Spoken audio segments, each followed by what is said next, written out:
بسم اللہ الرحمن الرحیم اللہم صلی علی سیدنا و مولانا محمد وعلی آل سیدنا و مولانا محمد افضل صلواتک بعدد معلوماتک وبارک وسلم۔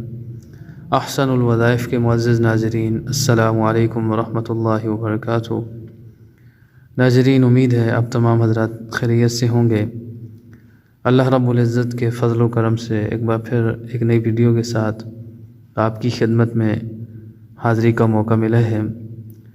ناظرین، آج سب سے پہلے تو حضرت جعفر صادق رضی اللہ تعالیٰ عنہ کا ایک وظیفہ آپ کے ساتھ شیئر کروں گا، اور نبی اکرم صلی اللہ علیہ وسلم کی ایک حدیث مبارکہ آپ کے ساتھ شیئر کروں گا۔ اس میں بھی وظیفہ ہے۔ وظیفہ جو ہے وہ ادائیگی قرض کے لیے ہے، یعنی قرض ادا کرنے کے لیے انسان کے اوپر قرض بہت زیادہ ہو جائے تو انسان کو بظاہر کوئی صورت نظر نہ آتی ہو قرض ادا کرنے کی یا قرض اترنے کی، تو وہ یہ اعمال کرے انشاءاللہ تعالی اللہ رب العزت اس کے ساتھ بھلائی والا معاملہ فرمائیں گے۔ سب سے پہلے تو ناظرین ایک حدیث شریف سے شروع کروں گا اپنی اس ویڈیو کو۔ سنن ابی داؤد میں حضرت امام ابو داؤد رحمۃ اللہ علیہ نے حضرت ابو سعید خدری رضی اللہ تعالیٰ عنہ کی روایت بیان کی ہے کہ ایک شخص رسول اللہ صلی اللہ علیہ وسلم کی خدمت میں حاضر ہوا اور عرض کی، یا رسول اللہ، مجھ کو غموں نے اور قرض نے ستا رکھا ہے، اس کا کیا علاج کروں؟ غمگین حالت میں آپ صلی اللہ علیہ وسلم سے جب اس نے ایسی باتیں کی تو آپ صلی اللہ علیہ وسلم نے دریافت فرمایا کہ کیا سکھا دوں میں تجھ کو ایک ایسا کام کہ جس وقت تو کہے اس کو تو لے جائے حق تعالیٰ تیرے غم کو اور ادا کر دے تیرے قرض کو؟ یعنی جب تو وہ کلمات کہے گا تو اللہ تعالیٰ تیرے قرض کو بھی لے جائیں گے اور تیرے غموں کو بھی دور کر دیں گے۔ اس نے کہا، سکھا دیجیے مجھ کو یا رسول اللہ۔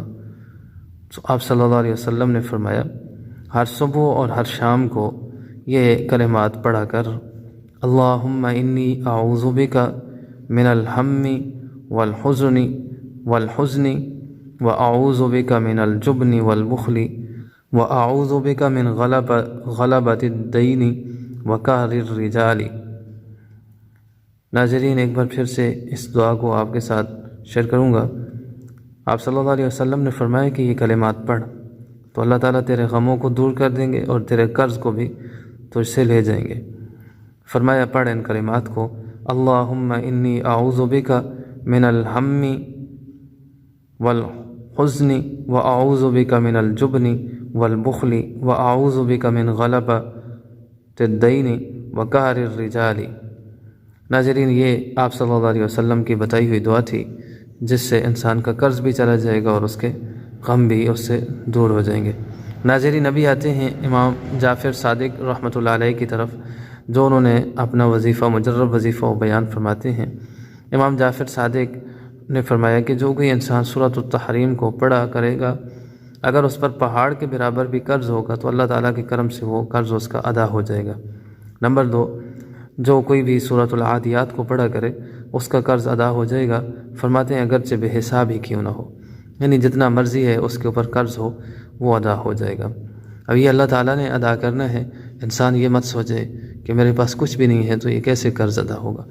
بس ہم نے عمل کرنا ہے، ہم نے اللہ رب العزت کو یاد کرنا ہے، جیسے پیارے پیغمبر صلی اللہ علیہ وسلم نے فرمایا اسی طرح عمل کریں۔ دوسرا، امام جعفر صادق بھی حضور نبی اکرم صلی اللہ علیہ وسلم کے اولاد میں سے ہیں، وہ بھی اللہ کے ولی ہیں، بہت بڑی ہستی ہیں، جیسے وہ بتاتے ہیں اسی طرح عمل کریں۔ انشاءاللہ تعالی آپ کی تمام پریشانیاں بھی دور ہو جائیں گی اور آپ کا جو قرض ہے وہ بھی انشاءاللہ دور ہو جائے گا۔ آخر میں آپ حضرات سے اجازت چاہوں گا، لیکن اس سے پہلے ایک گزارش کرتا چلوں کہ اگر آپ کو یہ ویڈیو پسند آتی ہے تو اس کو لائک اور شیئر ضرور کریں۔ دوسری گزارش بھی سن لیں کہ اگر آپ ہماری اس ویڈیو کو پہلی بار دیکھ رہے ہیں اور اگر آپ ہمارے اس چینل پر پہلی بار آئے ہیں تو اس چینل کو ضرور سبسکرائب کریں، ساتھ میں نوٹیفیکیشن کے بٹن کو ضرور آن کر لیں تاکہ جب بھی ہم اس طرح کی کوئی ویڈیو اپلوڈ کریں تو اس کا نوٹیفیکیشن سب سے پہلے آپ کو ملے۔ السلام علیکم ورحمۃ اللہ وبرکاتہ۔